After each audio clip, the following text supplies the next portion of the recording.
Hello, Petal. How you doing? How's your weekend been?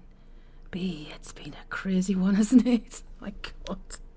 Everything's going insane. So a nice little corner of warmth and coziness and cuddles and hugs of literary loveliness just over here, just for you guys.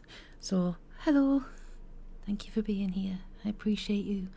And as ever, please like, share and subscribe. Maybe drop a follow if you'd like to. Yes, notification bell's also quite useful. I was a bit weirded out. I'm not gonna deny it. Watcher dropped a comment about the AI description of the chapter, and I was like, all right. It's a bit worrying that it highlighted my disdain for accountants. I'll probably carve out that part of my listener market. Not that there is one. I was like looking at it going, okie dokie. So you really do. I think AI is really going a bit too far. But then again, because I've said that now, this chapter's probably going to get blocked or something. I don't know. It's just I don't like it. Oh, goodness gracious. But today we're going to do tap to two. Apparently it's a new thing. It's a tapter, not a chapter. You know, it's. I suppose the tapter's done a bit more staccato, a bit more rhythmically, with a bit more jazz sort of thing. But we'll stick with doing chapter 2 because I'm not that talented. Oh my goodness! I have tea. I have honey tea. It's lovely. I've got chamomile and chamomile and honey tea with extra honey in it. It's really nice. But I did, of course, buy my 4 packs of buttermint tea from Twinings, which is the best tea for your voice in the world. I haven't had it for a while, but that with honey is the best combination. It really is. And you know, I do like honey. You know, big fan. And I'm very grateful to what I have received from the lovelies and stuff. And I've been kind of like a bit out of it for the last few days. Just getting the stuff done. The bedroom's half wallpapered, which is awesome. We're getting there. Slowly. Very slowly. But we'll get there. Yay. Right. Let's get our heads together and get cracking, shall we? So, chapter 2 of Odds and Gods by the wonderful, amazing, delightful and lovely Mr. Thomas Holt. Once, long ago and far away, a bard sang in the mead hall of King Hrolfkraki. There was dead silence from the king's warriors, his carles and servants, as the poet traced the intricate pathways of kenning and metaphor, trope and simile in the still, tense circle of the tawny glow of the hearth. Nobody moved, and the dark yellow mead glistened untasted in the drink horns, as the words of the lay sparkled in the air like frozen dewdrops on a spider's web. This moment, this splinter of time, caught like a fly in amber, mounted in a ring of golden firelight. Narrators know it was years and years and years and years and years and years and years ago that I read this book for the first time, but reading that metaphor there, that just brings it all rushing back. That beautiful, stunning, gorgeous metaphor. I want to just eat it. It was an old song, so old that nobody knew where it had come from or when it had first been sung. It began at the beginning, when Ymir, the Sky Father, had first opened his eyes and seen nothing but the cold and the wind and the loneliness of the first day. On it swept. Gathering pace as the singer peopled the shadowy corners with ghosts. Sigurd, the dragon slayer, Arfagrod, who once strayed into the land of the giants, Wayland, the craftsman without equal, whose skill brought him only sorrow, Brynhild, who slept for 1,000 years on the fire-girt mountain. I want to sleep for 1,000 years on a fire-girt mountain, please, thank you. And now it crawled on to its terrible end, this song without pity, under the control of no singer. The last days, the rising of the frost trolls, the swallowing of the sun and moon by the wolf, the last battle on the glittering plains, the going down of the gods themselves. As the poet sang, the world seemed to grow tight and brittle, and King Hrolf nervously motioned for more logs to be heaped onto the fire. And then the poet told of the new dawn of the gods, How they rise again from the ashes of the burnt Valhalla and build a new castle that will never be thrown down, a shimmering, sublime fortress of golden stone where Odin and Thor and Tyr, the one-handed, and Frey, who is the friend of the wretched mortals, will reign forever, feasting and delighting in the song and restoring vintage traction engines. And there will be no more winters in this. Doing what? The poet shut his eyes. For one blessed moment he thought he'd actually got away with it. He said, restoring vintage traction engines, and no more shall hoarfrost fasten on hawthorn. Vintage what? Sod fucking bugger this stupid lousy song, muttered the poet to himself, because some bastard always stops me and asks what's the traction engine, and I don't sorting well know, and neither did my father, nor his father before him, and does it really bloody well matter anyway? Traction engines, I think they're things that God sort of, restore. King Hrolf leaned forward, gathering the cowl of the poet's hood in his frying-pan broad fist.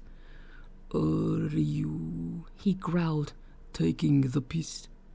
No, honestly, that's what it says in the song, and the last one of you clowns, the king went on, knitting his brows into something like a long, scraggy thorn windbreak, who thought he could come here taking the piss.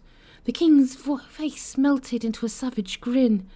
Thorfinn, tell his Ponce what happened to the other Ponce, will you? Thorfinn, whose eyebrows were slightly less bushy than his lord's, but would nevertheless have made the ideal starter homes for discerning partridges, obliged. Usually a man of few words, he seemed to strike a vein of eloquence that would have allowed the poet to jack in minster. Narrators know what the actual F, I forgot about this one. Try this one. Take a running jump and dive into this word. Minstrelsy! Ha ha! Right. He seemed to strike a vein of eloquence that would have allowed the poet to jack in minstrels. I can't say it in a sentence. Try once more. He seemed to strike a vein of eloquence that would have allowed the poet to jack in minstrelsy, hooray, and open a nice little newsagent shop somewhere quiet. Right a biz, Jacksy, and then set fire to it. Talk about the pong, we have to have the roof off in the end, and you still get a taste of it when the wind blows in from the fjord. Was that the one you meant, Chief? That's the one. The poet twitched. Honest, he said, it really and truly says traction engines. Do I look like the sort of bloke who could make up a thing like that? There was a long and horrible silence, and then King Hrolf smiled. Oh, he said. Right, traction engines. That's where you get 2 bits of rope and a winch, and you tie one rope to the bloke's ankles and the other around his neck, and you, yes, you, got you. Ha, fine. Just the sort of thing you'd want in Valhalla for when it's raining out. Sorry, you were saying. 1,200 years later, it's safe to point out that Hrolf had got it all wrong. By traction engines, the primeval bard had meant big steam-powered locomotives with lots of shiny brass handles and valves and tappets and bright green paint. Or rather, to be precise, one such machine. She was called Pride of Midgarth, and right now she had just emerged from under a layer of old dustbin liners and potato sacks in a big old coal shed around the back of Sunnyvoyde.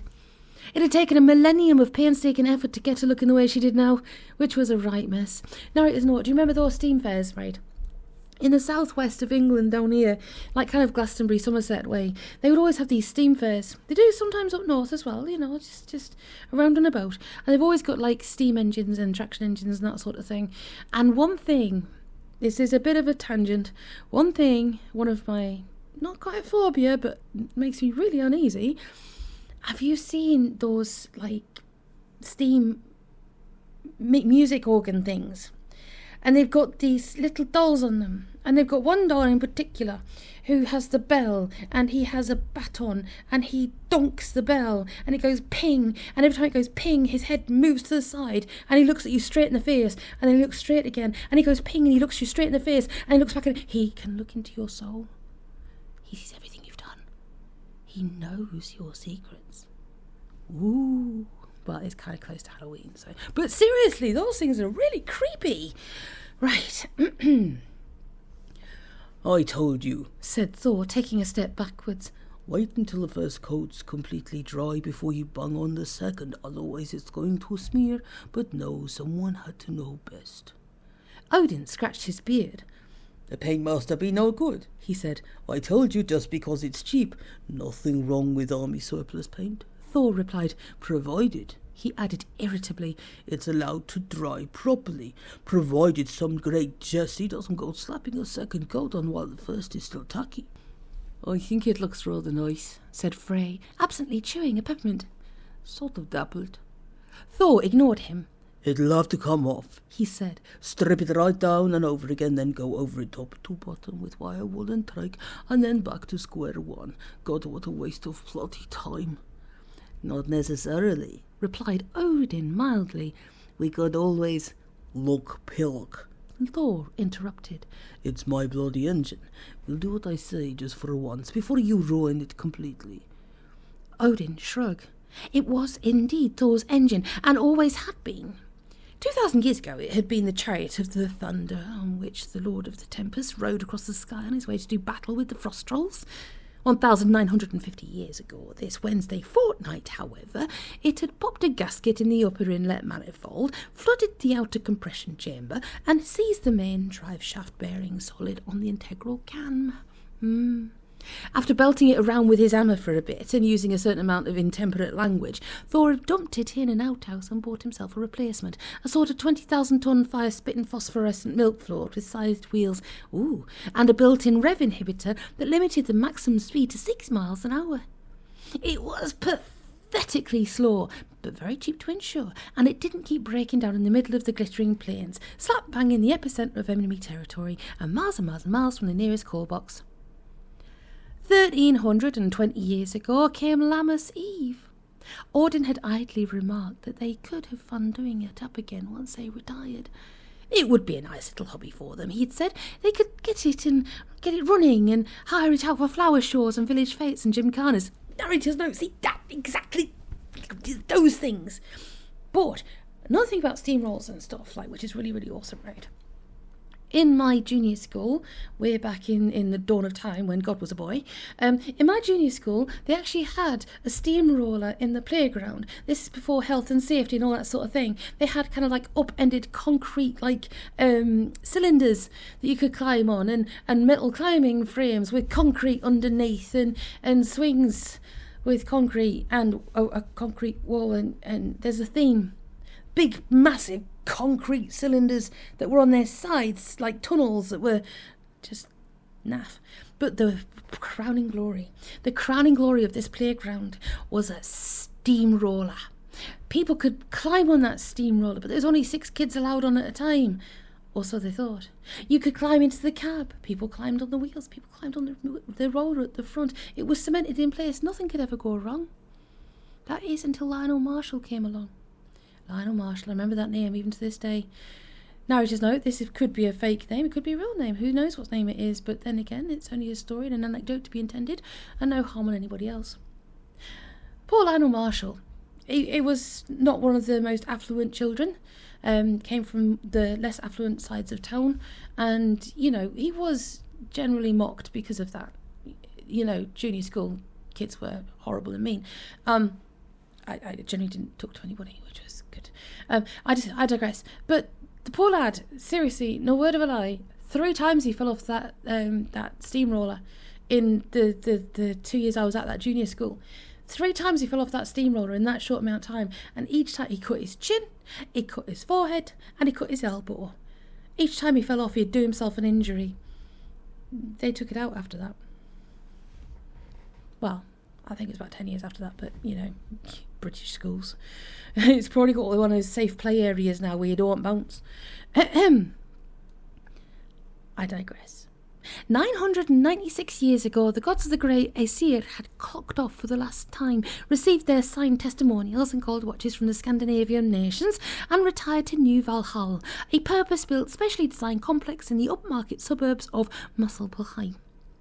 It was replete with every conceivable feature required by the discerning ex-god, ceaseless feasting, piped eddas, 24-hour duty Valkyrie service, and so on, and the Aesir valiantly put up with it for 3 very long weeks before sloping off in the early hours of the morning, leaving a note propped up against the test your wrath machine and no forwarding address, and taking with them the vintage traction engine. Maybe, Odin suggested. we could just rub it down with wet and dry and paint over it. Don't be such a pillock, Thor replied. 475 years ago, Mrs. Henderson had put her foot down. She had no objection, she had said, to her residents having their little hobbies. Jigsaw puzzles, yes. Also ships in bottles. Even 1/72nd scale models of the Temple of the Gods of Death and Destruction in Tlaxcapetlan built out of matchsticks. Provided always that the person concerned tidied away afterwards and didn't get glue on the carpets. Great big oily traction engines in her newly decorated television suite. Oh, no. Either it went or they did. So it went, as far as the coal shed, and for 475 years, ever since Pizarro conquered Peru, and long before St. James Watt has even thought of, Odin, Thor and Frey had snuck out after lunch on the pretext of taking a walk, and snuck back in several hours later to wash up and leave oily handprints all over the towels in the downstairs cloakroom. Quick, Thor hissed. Someone's coming. There was a frantic scrabble and a heaving of potato sacks just before the door opened, but it was only Freya, came to ask her brother Frey if he wanted to make up for bridge. Not now, sis, Frey replied. He glanced downward, subconsciously aware that something seemed to be wrong, and observed that he was standing in one of the tins of green paint. He sighed. You're not playing with that thing again, are you? What thing do you mean, sis? You know perfectly well, Freya tutted. Like silly children, a lot of you. I think you'd better get cleaned up and come back inside before Mrs. Henderson catches you. But sis... Come on. Frey sighed. He'd had a sister ever since the earth was without form and void, but now he even sometimes caught himself thinking, why me? What harm did I ever do to anyone? All right, he muttered, but I'm not going to play bridge with a lot of old... Yes, you are, and you too. She looked around. The other 2 gods had somehow managed to disappear. Children, she repeated. As soon as the shed door had closed, Odin and Thor crawled out from under the sacking and dusted themselves off. They looked at each other. Women, said Thor. Quite. Quick narrator's note. Yes, I am leaving in my blurbles because, well, just gives it character or something, rustic look to things. That's what I normally say about a loaf of bread that I've really naffed up and it's all scruffy. A rustic loaf. Legend has it that the massive glass and chromium offices of Highfish and Deeb, the greatest law firm in the world, has never been totally empty since the firm was established, and on the second day of creation, to cope with the anticipated flood of product liability claims. On this night, the lights were still bright on the top floor, home, to all intents and purposes, of Julian Majors, the firm's managing partner. He was sitting at his desk, talking through an idea with a colleague from the Probate and Trust Department. Basically, said the colleague, rubbing his lead-heavy eyelids, your options are somewhat restricted. Go on, replied Julian.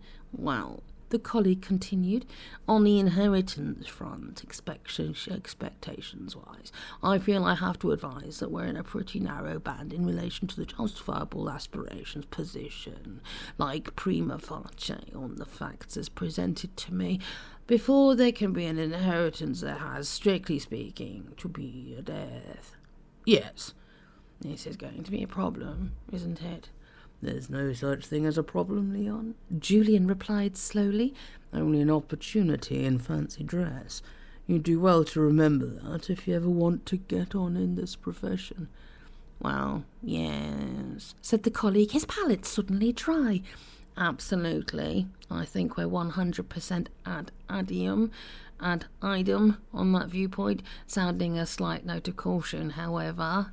Yes, I mean, said the colleague, obviously we've got to get the terminology up together before we can progress this. I mean, if we start with the actual definition of death, maybe we could do something there. Like, where in the Book of Words does it actually say you can't be dead till you stop moving? There's judicial authority to support a view that... No, said Julian, you were right the first time. The death side is a complete washout. Hiding to nothing time. I was thinking, he went on, leaning back in his chair and steepling his fingers, of approaching this from another angle entirely. Laudable, said the colleague quickly, and the precise vector you had in mind. How about, said Julian, a power of attorney? The colleague winced. It was bad enough having to be here on his own with Julian Majors, the great white shark of the legal profession, knowing what a misplaced comma, let alone an inopportune word, could torpedo an entire career that had been 30 years in the carving out. The golden rule is, however, never disagree with the man. Any lawyer worth his clove of garlic and silver bullet will tell you that. Highly lucid thinking there, Jewel, he therefore said. Certainly an avenue we must explore with the last breath in our bodies, but just very briefly turning it upside down and looking at it in the mirror. I've got this little niggle somewhere that says that all of the gods gave the godchildren powers of attorney hundreds of years ago, like when they retired. I must have lost you somewhere. Powers of attorney?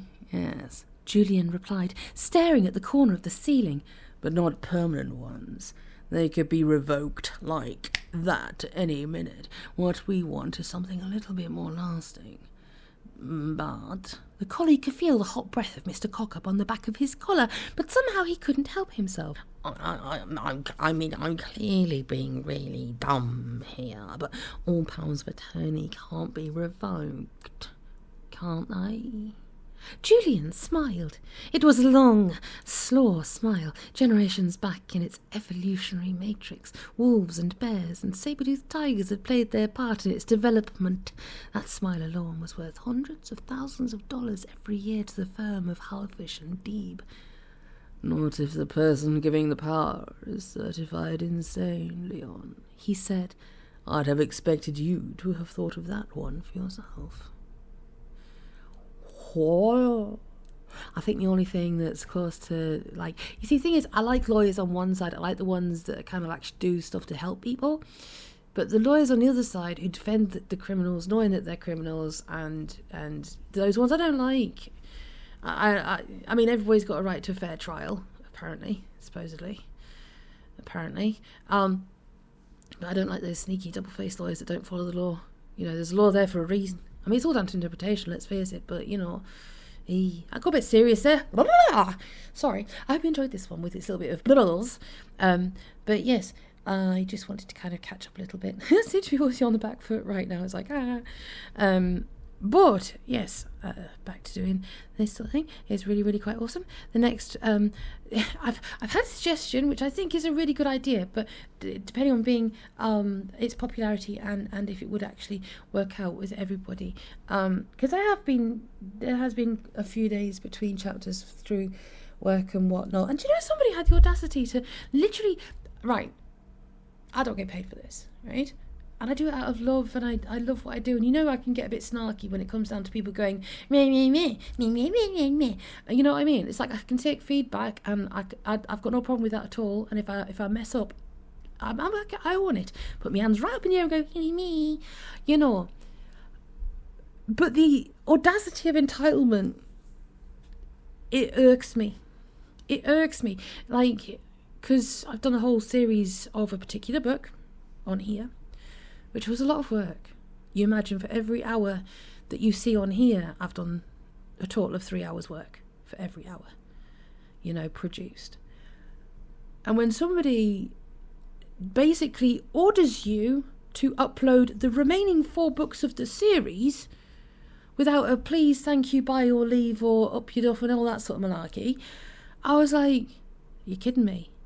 Are you seriously kidding? So basically, you've had all of this for free. You don't have to pay for any of this, and you're telling me, ordering me, like, per se, to upload XXXXX. I don't think so. Boink! Away you go. I mean, it wasn't even on a place where I've, like, asked for suggestions from anybody. I love your suggestions. I love your input, because we're all interacting with each other and talking to each other and stuff, you know. That to me is rich and beautiful and gorgeous, and you just get deep into it. You know, it's lovely. But when somebody just leaves a comment on a book and just... I gritted my teeth. I gritted my teeth and just stopped for a minute and just thought about what I was thinking about, and then I thought, no, shh. Calm the mind, calm the soul. Just, it's all good. Delete. Just like, yeah, audacity of some people, honestly. But that's the world we're living in, isn't it? Everybody expects something for nothing. I'd like something for nothing. Come on now, get a hand out and give me something for nothing. I have actually been very lucky, you know, because I've been like sent a couple of lovely gifts, and I'm very, very grateful. And I never want. That's not me asking. I don't want anything off anybody. You know what I mean? I'm happy to do this for everybody, and I'm not a money grubber or anything like that. I just enjoy reading, and I enjoy sharing audiobooks with people and being a bit self-righteous now and again. You know, especially when somebody's really irked me. I mean, God, seriously, okay. How about this? If we've got this far, am I the a-hole?